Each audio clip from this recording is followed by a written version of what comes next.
However difficult it is to predict specifically the destiny of any individual due to the complex interactions that create that destiny, or shall we say destinies, there is still a sense that life carries out the path of the energies at work, as well as the trajectory those energies follow. There is thus a cause and effect that drives the individual forward, and which we call destiny, otherwise known as the fruits of karma. While we frequently claim the power of free will, if we trace back the causes to their roots, we generally find that it was past thoughts and actions which led to the circumstances of the current moment. As long as we remain fully subject to the play of the gunas and remain fixed within the external personality, we clearly are bound by our destiny. Sri Aurobindo was once asked about whether an individual could change the inevitability of the stars or the karma or destiny, under whichever term we choose to describe the phenomenon. He indicated that once the standpoint of the being shifts to the spiritual person, as opposed to the external egoistic personality, the element of conscious intention and will, aligned with the divine purpose, can overcome the implications of past karmic force. We see in the example of Milarepa, the great yogi of Tibet, the obvious change of karma resulting from a conscious intention to overcome the bonds of the external person. His family was harmed by greedy relatives. He could only think of revenge and found a teacher who taught him the black arts.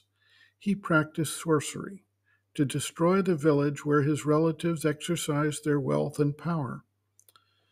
After seeing the destruction, however, he became conscious of the extreme harm he had done to his soul and sought salvation with the goal of achieving liberation in the current lifetime, no matter what it took.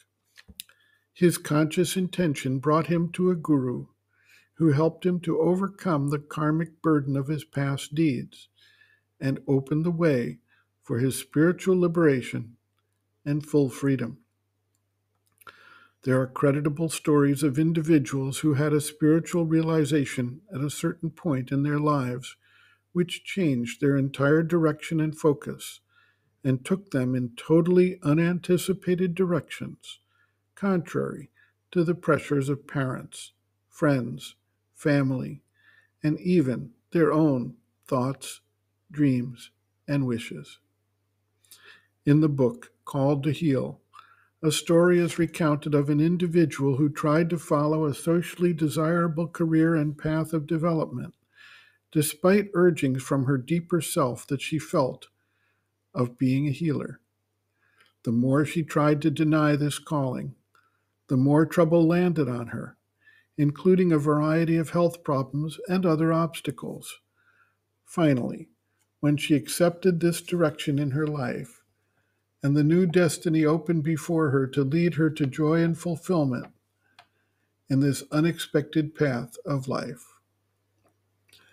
The mother observes, quote, "In fact, the higher a being stands on the human scale, the more complex is his being, the more numerous are his destinies, and the more unforeseeable his fate seems to be as a consequence. This is, however, only an appearance. The knowledge of these various states of being and their corresponding inner worlds gives at the same time the capacity to discern the various destinies, their interpenetration, and their combined or dominant action. Higher destinies are quite obviously the closest to the central truth of the universe, and if they are allowed to intervene, their action is necessarily beneficent.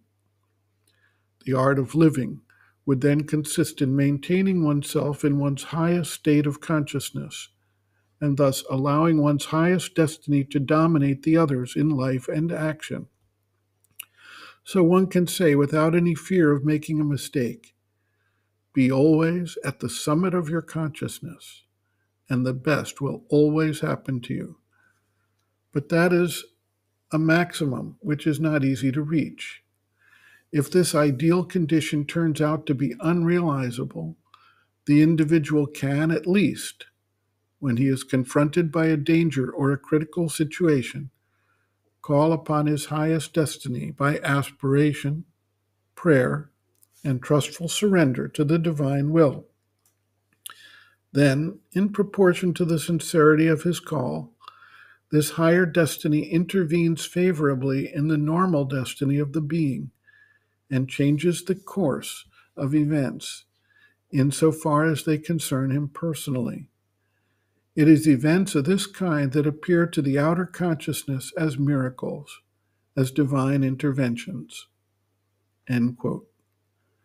Reference: Sri Aurobindo and the Mother, Our Many Selves, Practical Yogic Psychology, Chapter 6, Some Answers and Explanations, page 148.